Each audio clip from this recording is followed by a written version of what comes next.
Hi, my name is Megan, and you're listening to a special Christmas edition of 1 Minute and 43 Seconds, a true Unsolved Mysteries podcast.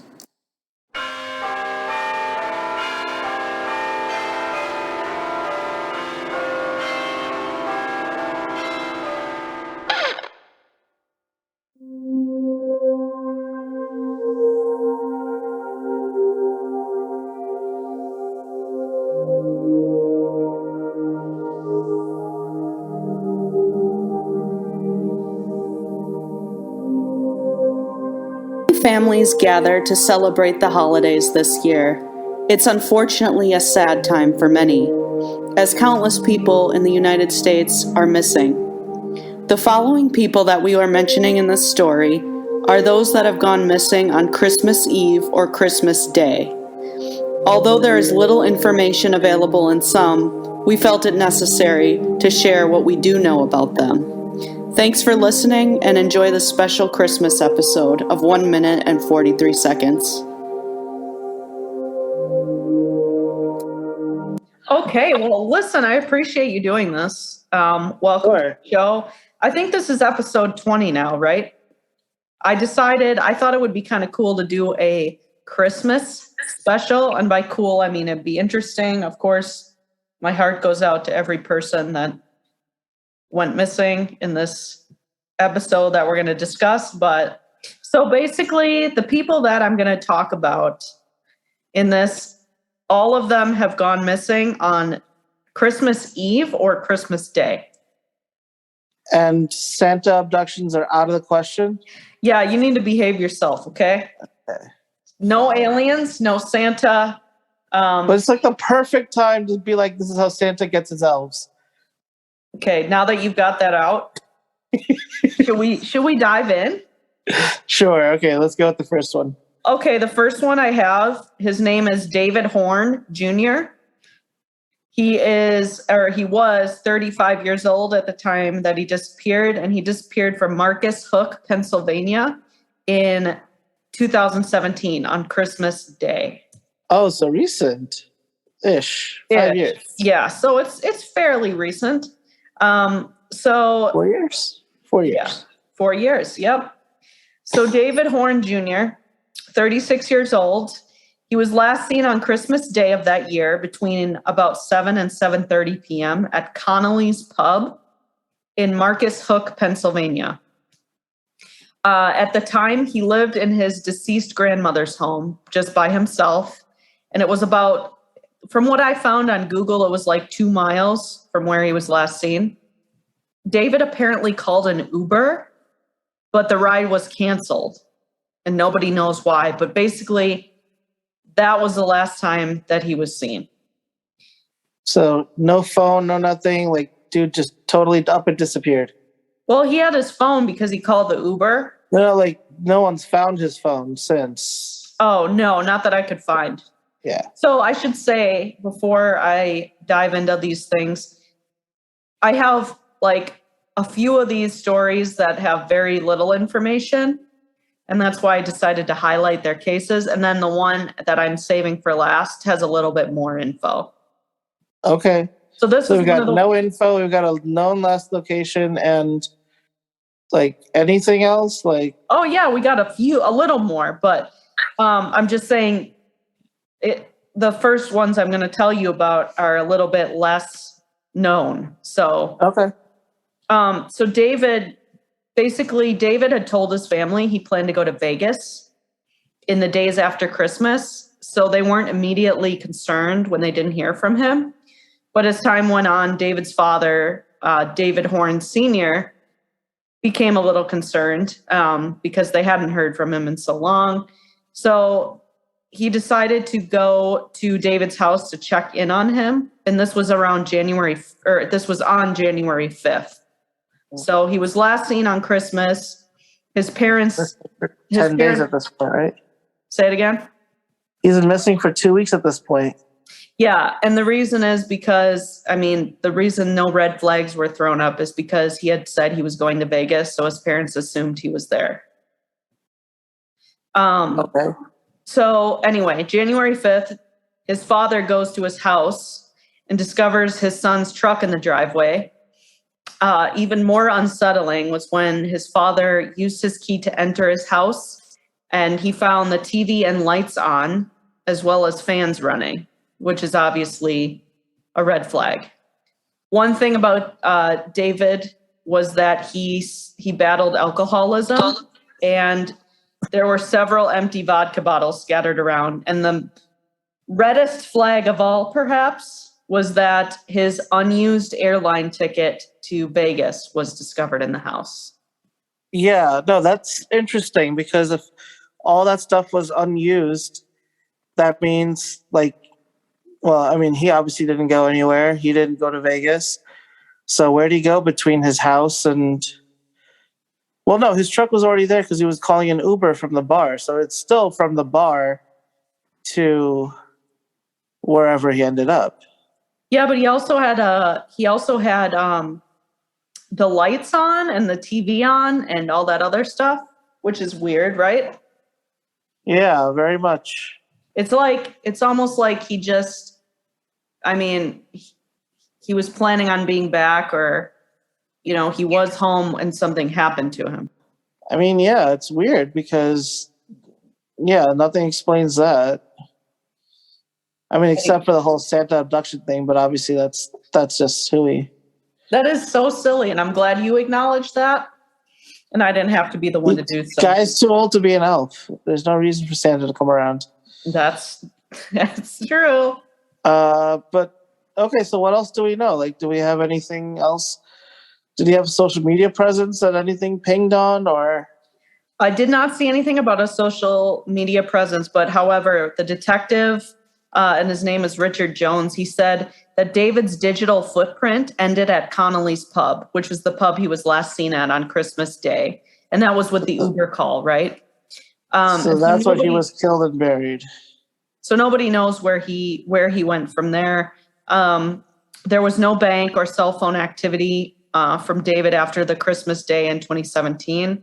Another sad twist on this case, his mother, Marie, who was adamant about finding her son, she passed away unexpectedly on January 19th, 2018, which was, the month after he disappeared. Yeah. And people thought, maybe if he did run away for whatever reason, even though that would not be like him, that he would come to the funeral. And he did not show up for the funeral. And he's not been in touch, which is, according to his family, even though he struggled with alcoholism, unusual. No, most likely he's dead and buried somewhere. Yeah. And again, these cases that we're talking about right now are very, there's not a lot of information.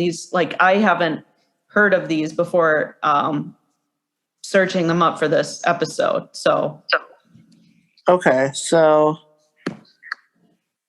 So these are really low information, low statistics cases that even the local PDs are like, we don't know where to go next.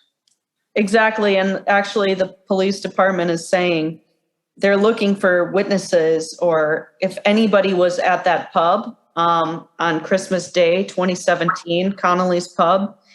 They're asking those people to contact the Trainer Borough Police Department if they have any information, or if they may have given him a ride or saw him leave. The police department is 610-494-7399. He's a white male, blue eyes, blonde hair, around 5'10" and 200 pounds. And he has several tattoos.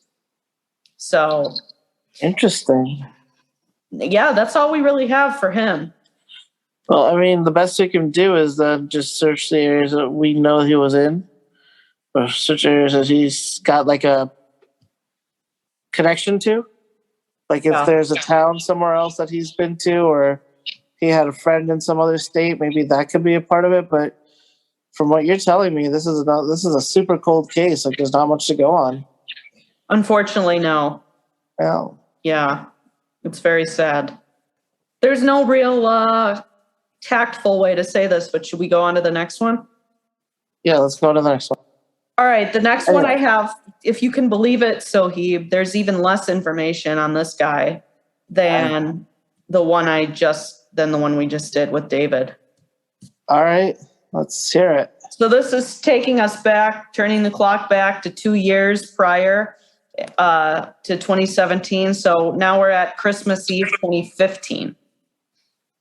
And we're talking now about Jeremy Tyler Howard, who was 25 years old at the time he went missing in 2015. And Jeremy went missing from San Diego, California. And he wasn't actually from there. He was from Seattle. He was visiting San Diego for 3 months at the time he went missing. Wow.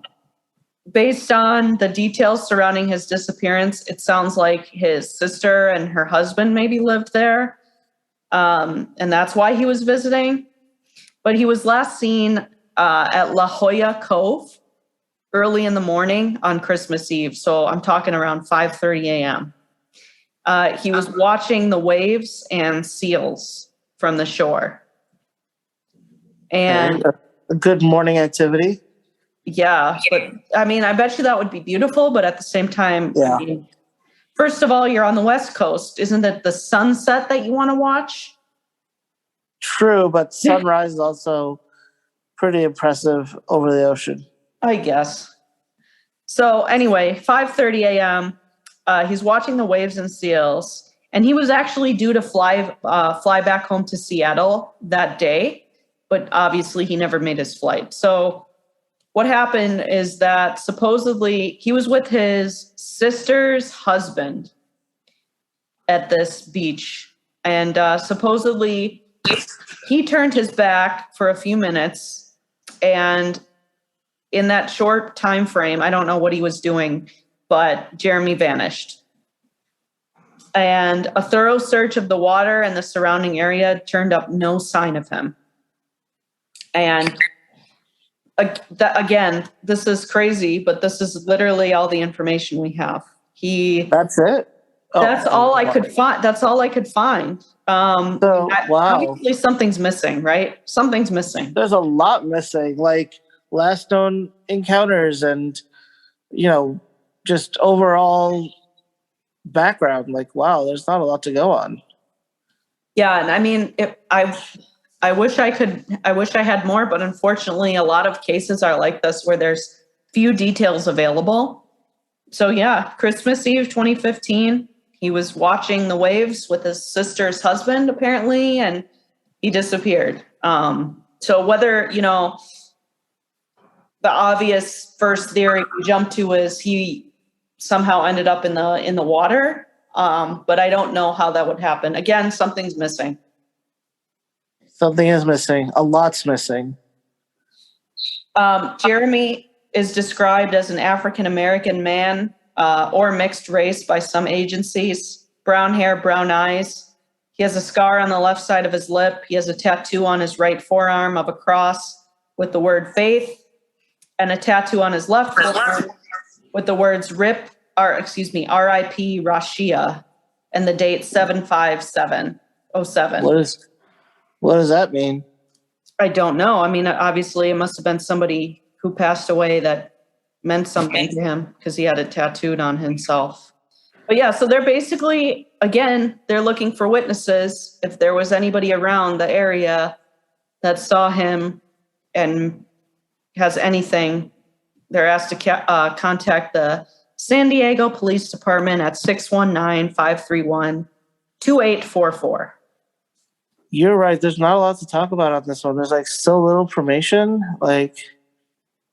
Yeah. I don't even know what to say. Maybe Aquaman took him for talking to the fish too much, but it doesn't sound right. Say that again?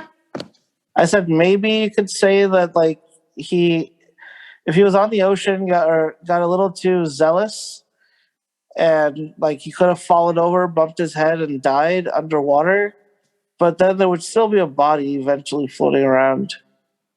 Yeah, exactly. And nothing like that was found despite searches. So it's very strange. Something's missing.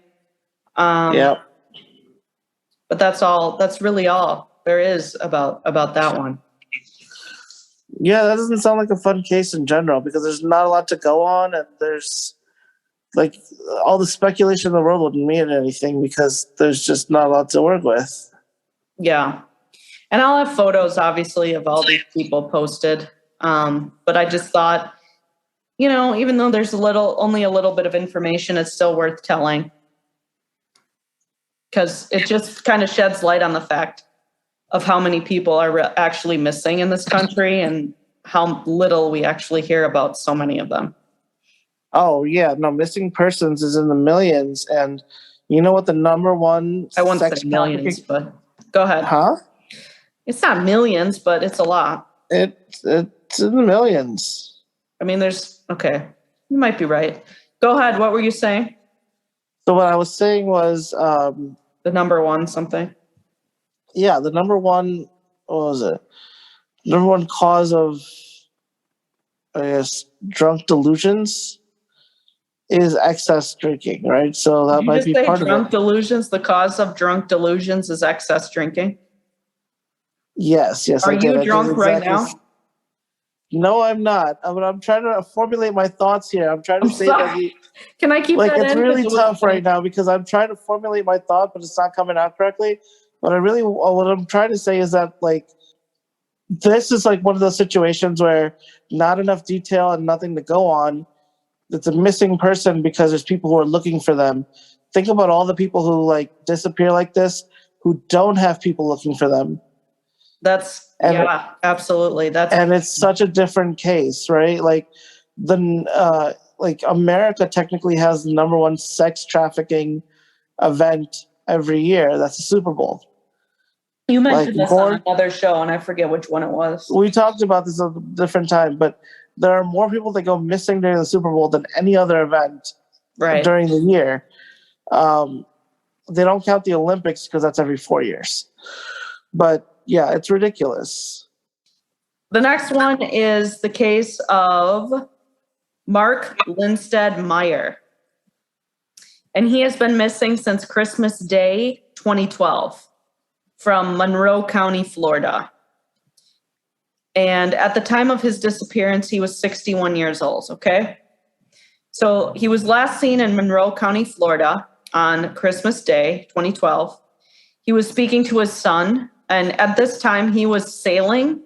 Apparently he liked to sail, and he was sailing off the Middle Keys on his new boat that he called the Galilean. Of course. He planned to sail to Key West, up the Keys on a solo cruise, and he also planned to go to the Caribbean Sea and through the Panama Canal. So January 2nd, a week later, after he spoke to his son, they found his boat, and it was beached on the ocean side of Elliott Key near Biscayne National Park, which was just south of Miami. There was no sign of foul play. There was no damage to the boat. And they just found it there with nobody inside. There was no sign of algae growth or anything. So that told investigators that it hadn't been there that long, but still he was nowhere to be found. And they extensively searched the area and he never turned up. And he was actually from Bay City, Wisconsin. But that's all we have in this one. That's it? That's it. So, wow. I mean, the logical conclusion is that there was some sort of accident at sea, but then again, why? I find it strange that this boat was beached. Yeah. And, wouldn't the boat show damage on it if it would happen to be like a storm or something like that? Not necessarily. Boats are tougher than you think. Yeah, that's true. I mean, the logical conclusion is that something happened to him while he was sailing and then the boat washed. Can the boat just float its way to the shore? Hello? I don't know. This is just... I'm trying to formulate you're not giving me a lot to work with. Exactly. It's not a lot to work with. Even with tides and stuff, sure, boats could eventually beach themselves, but still, I can't imagine anybody ditching their boat. It is a huge investment. Yeah. I mean, it's weird, right? Yeah, it's very weird. So I don't know what to think about in this one. I mean, I don't either. Thanks a lot, Megan. Three cases that I have no idea what to say about. well, the common theme is that they went missing on Christmas Eve or Christmas Day. That's what we're going for here. I'll promise. What time you got to leave? 6:30 out the door ish. So Are you driving up there? yeah. Okay. All right. I promise I'll make it quick. And I do appreciate you doing this with me. I really do. Okay. That's your reaction? Not. Yes. You're welcome, Megan. I love doing this with you. It's interesting as hell. You're the best person I've ever met in my life. Not even close. Wes is the best person I've ever met. I'm not even close. Yeah, no, Wes is number one on that list. Okay, I'm not close though. I mean, you'll make the top 40. Oh God, that's hilarious. All right, I'm going to move on to the last one. Okay. This one is crazy. Okay, and are you ready? Are you done with your texts? Sure, I guess I'm ready. Okay, so this is one that's actually kind of well known in the true crime community, but it's still a very perplexing and intriguing one, and it's very haunting and mysterious. And that's the case of the Sodder children disappearance. Have you ever heard of it? That name sounds familiar, but I don't. Let's assume I don't. Okay. So this took place on Christmas Eve in 1945, so quite a long time ago. But before we get into what happened on Christmas Eve, let me just briefly tell you a little bit of backstory. So this is about the Sodder family, and the main person is George Sodder, and he was an immigrant from Italy. And he came to the United States with a brother. But as soon as both of the men had cleared customs in Ellis Island, his brother apparently turned around and went back home. Why? That's not explained. And it's also been said that George, who I'm speaking about, George Sodder, he would not really talk about why he left Italy. But that's really just backstory into what's going on. Yeah. So he found work working on the railroads in Pennsylvania, and it was eventually through his work through a trucking company. He got a few different jobs. He met his wife, whose name was Jenny, and she was actually an immigrant from Italy as well. So the two of them got together and they got married, and they settled near Fayetteville, West Virginia, which apparently had a large population of Italian immigrants. Okay? Yeah, that makes sense. Yeah. 1923 is when they had the first of their 10 children. So they would go on to have 10 children. Okay? Another thing about George that's worth noting is that his family and him, they were well liked throughout the neighborhood that they stayed in. However, George was known to have very strong opinions, which would sometimes put people off. And at the time, he was strictly opposed to the Italian dictator Benito Mussolini. And this caused arguments with some of the other members of the Italian community in which he lived. I was waiting for you to react, but you got nothing to say about that? I don't know what to say about that. All right, that's fine. There'll be more room for commentary. So their last child, Sylvia, was born in 1943, okay? And by this time, their second oldest son, Joe, was serving in World War II. And the following year, Benito Mussolini ended up being executed. Yep. Some interesting things. So in October of 1945, there was a life insurance salesman that stopped by the Sodder household. And basically George said, kind of told the guy off, said he wasn't interested. And after that, apparently this insurance salesman told George, quote, that his house would go up in smoke and your children are going to be destroyed. Ooh. And he said this was going to be because of the dirty remarks you've been making about Mussolini. Wow. Another visitor to their home at a different time, he was looking for work, apparently. That's all I could really find about it. And he basically said to George that a pair of fuse boxes that were in the back of his house would, quote, cause a fire someday.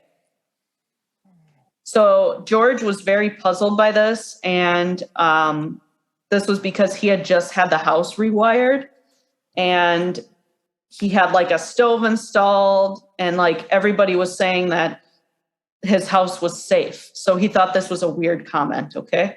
There were also reports of a car that claimed, like, that seemed to be watching some of his younger children after they came home from school. So already when we get up to the main event here on Christmas Eve, there's some very suspicious and unsettling things going on, okay? Christmas Eve, 1945, the oldest daughter was working, and she bought her younger siblings some toys from the store that she worked at. And her siblings were and remember, she had 10 siblings, and a few of them were older though. Yes, because one of them had been to war. So Wow. Anyway, so the oldest daughter comes home. She has some gifts for the younger kids. Mm-hmm. They were so excited. They asked their mom if they could stay up a little bit later past their bedtime.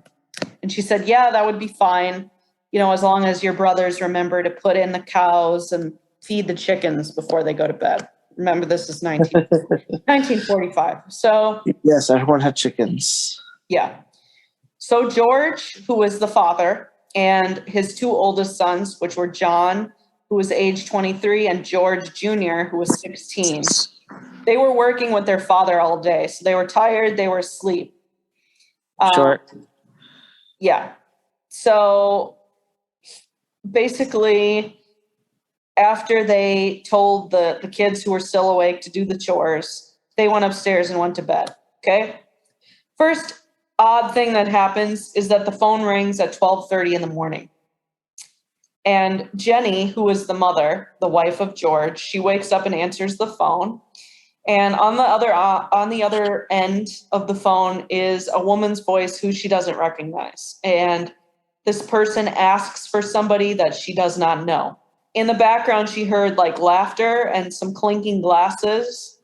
And apparently when Jenny told her that she had the wrong number, this woman like laughed strangely and then hung up. So first weird thing of the night. So Jenny hangs up the phone, and she realizes that there are some lights on in the house, and like some of the curtains are still open, which is what the kids who stayed up usually like would do. They would usually close the curtains and turn the lights off. So she gets up. She gets up and she turns the lights off, and she noticed that her oldest daughter was asleep on the couch, and she assumed that the other kids had just gone up to their own beds and went to sleep. So she turned everything off and went back to bed. Around 1 a.m, and this is creepy. Yeah. Jenny woke up again, and she could hear something hitting the roof. Like she heard something hit, like a loud bang on the roof. Something that sounded like rolling. Like, So she sat up and listened, and after she didn't hear anything else, she went back to sleep again. But another half hour goes by and she wakes up again. This time she's smelling smoke. Okay? Sure, you know where this is going by now. She gets up and finds that the house is on fire. oh shit. Okay? She wakes up her husband, George, and he wakes up the older sons. So both of the parents and 4 of their children, Marion, the oldest daughter, Sylvia, the youngest, John and George Jr., the two sons, the two older sons, they all get out, okay? They are freaking out. They're yelling to the other children, but they can't hear them responding. So the stairway where they would get up, I guess the kids' attics were in the bedroom, or I'm sorry, the attic. Attic. The kids' bedrooms, a lot of the kids, the younger kids slept in the attic. And Gotcha. so the stairway up to the attic was in flames. So they screamed up there. They didn't hear any response. A lot of things happened that really were unfortunate. And I'll get into that shortly, but they tried to call for help, but their phone wasn't working. So And we're talking like rotary dial phones from the 40s. Correct. Yeah, so they wouldn't work in a fire. Yeah, well, just you wait. But so Right. the phone doesn't work. They run to a neighbor's house, okay? And there was a nearby person, like there was somebody on the road, I guess. Basically, a bunch of people tried to call for help, but they were having issues getting through to the police department, okay? Okay. And eventually somebody that was like passing by was able to get a hold of the fire department and was able to alert them of what was going on. So, but in the meantime, George, the father, he's outside and he tries to climb the house up to the attic. And he punches out a window, which he cuts his arm doing. Which is bad because now he just let in a fresh gust of fresh air to help feed the fire. Oh, well, I mean, at this point, let's be real. He's desperate. He's trying to save his kids. Yeah. But the reason he had to climb, apparently he was climbing the side of the house. They had a ladder that they wanted to use, but apparently like they couldn't find the ladder. Like they had a ladder that they had against their house that was usually there and it was gone. So, yeah, they don't know. Well, again, the ladder comes up again in a little bit. So they couldn't do it. They couldn't find the ladder.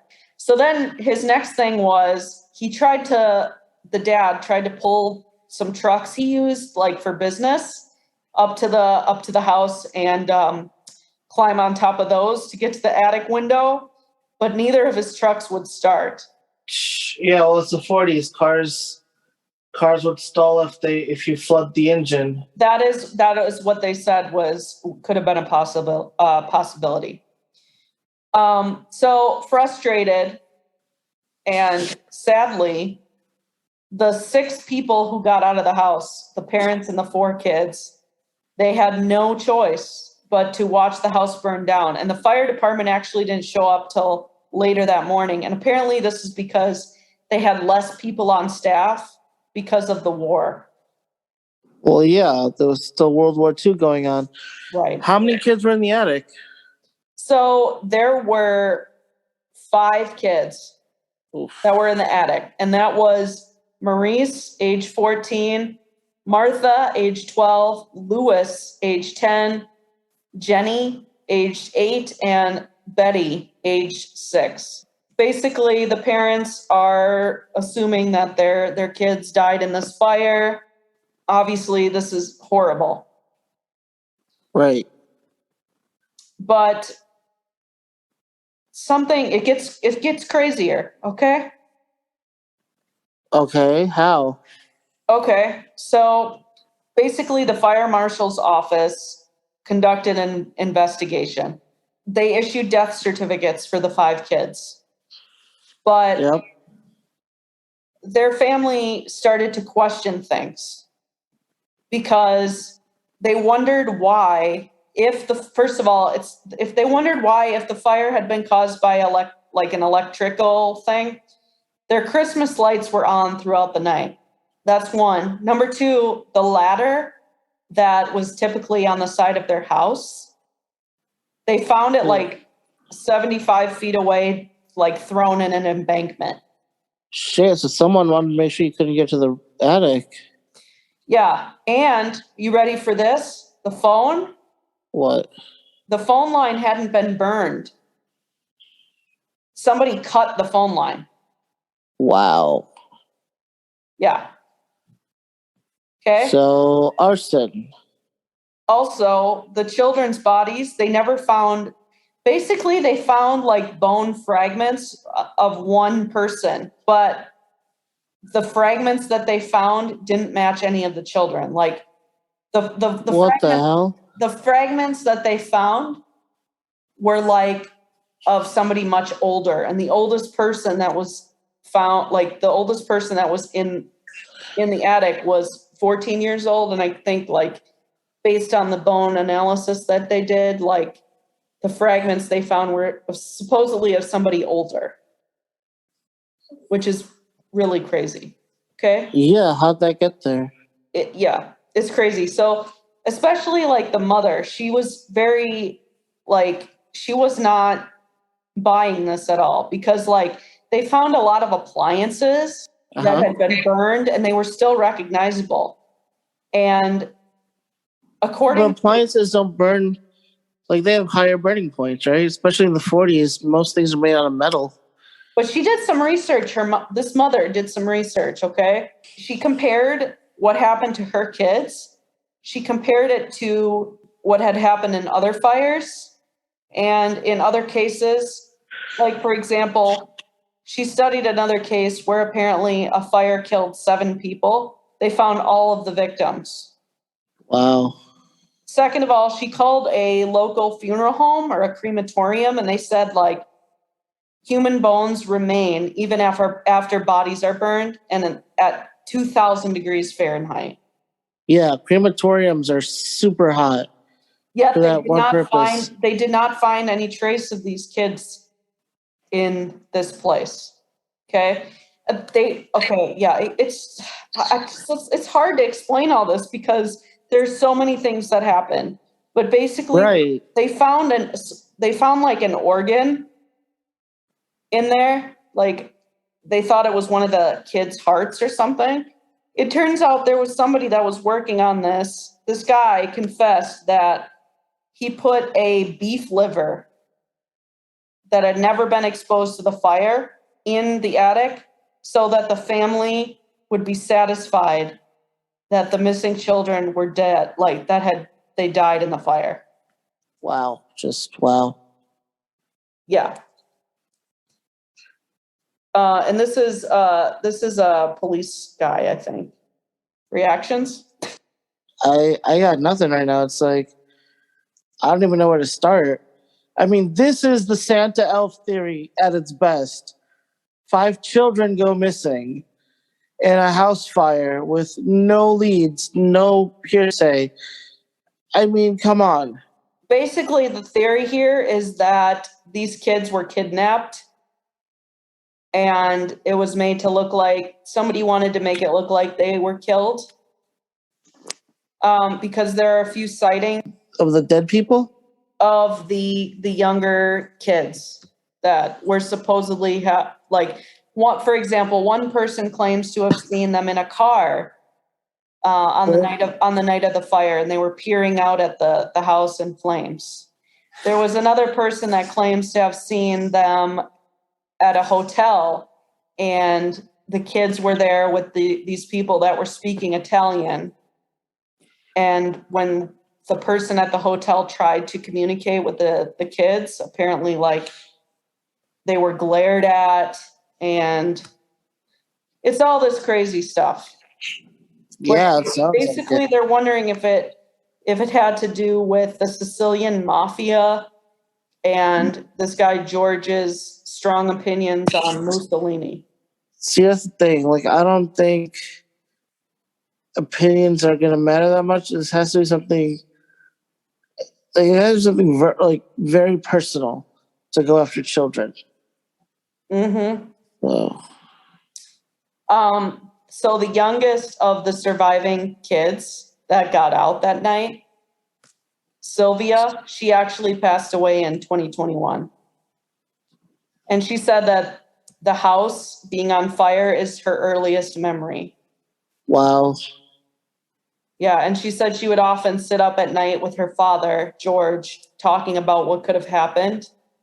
And she personally believes that the kids were taken, the surviving, or the ones who had supposedly died.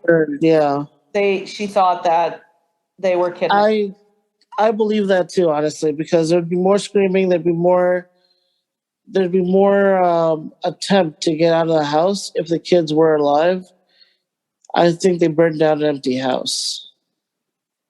But you know what I wonder? How did they get, whoever this was, how did they get 5 kids out of this house without alerting? Now, another thing, remember I said the wife, Jenny, she heard that like noise on the roof? Like she heard something hit the roof and then it was like rolling. Apparently there was people that, like, they said that later they saw people, a group of people throwing things at their roof that looked like grenades or like some kind of explosive / flammable thing that was being thrown. So to me, I think there's all the evidence points to, obviously this was done deliberately. And yes. But how do you get 5 kids out of their house without alerting like the parents? No, honestly, I don't know. Like you got 8 kids, I guess. Kidnapping children is a very common thing, especially in poor countries. This happened in the United States, man. But yeah, U.S. wasn't so great during World War II. It could have been something along the lines of like kidnapping the kids to sell them off.